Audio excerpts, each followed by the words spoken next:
Bienvenue dans cette nouvelle vidéo de Lexical Info. Coup d'État au Sahel, le Burkina Faso emboîte le pas au Mali. N'oubliez pas de vous abonner à Lexical Info. Le coup de force contre l'ancien président burkinabé Roch Marc Christian Kaboré prouve que quand le Mali tousse, c'est l'ensemble des pays ouest africains qui éternuent.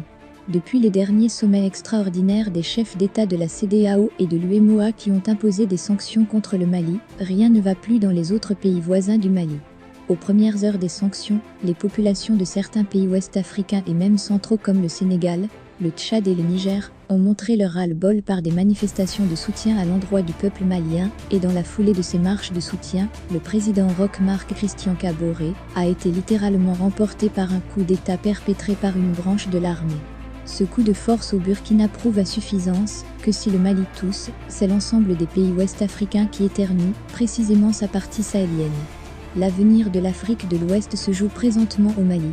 À cet effet, il faut impérativement résoudre la question malienne. La crise sahélienne a commencé au Mali et la solution se trouve au Mali, car la situation sécuritaire au Sahel n'affecte pas seulement les pays sahéliens, elle constitue aussi une grave menace pour les pays côtiers en particulier, et l'Afrique de façon générale.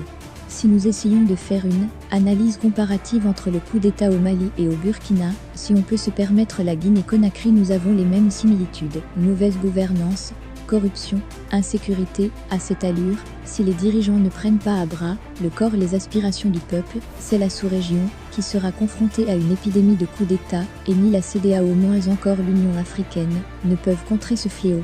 Justement, la CEDEAO est en totale déconnexion de son peuple, c'est une CEDEAO taillée sur mesure aux ordres d'une puissance étrangère. Le coup d'État contre Roch Marc Christian Kaboré, non moins président en exercice de l'UEMOA, a créé la douche froide au sein l'organisation et poussé certains dirigeants ouest-africains à resserrer des taux autour d'eux, d'où le sommet extraordinaire en visioconférence ce vendredi.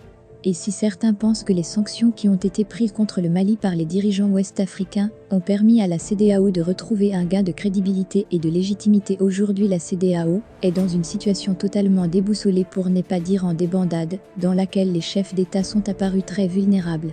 Dans cette situation de coup d'État, la France d'Emmanuel Macron se trouve face à un dilemme en plus du bourbier dans lequel se trouve la force Barkhane. Dans la lutte contre le terrorisme au Sahel, Macron est en train de perdre tout pouvoir avec les pays sahéliens, qui sont engagés dans la lutte anti-djihadiste, et tout cela c'est l'agenda sahélien d'Emmanuel Macron, qui est en train de voler en éclats. Merci pour votre aimable attention, et n'oubliez pas d'activer la cloche de notification pour recevoir les prochaines informations.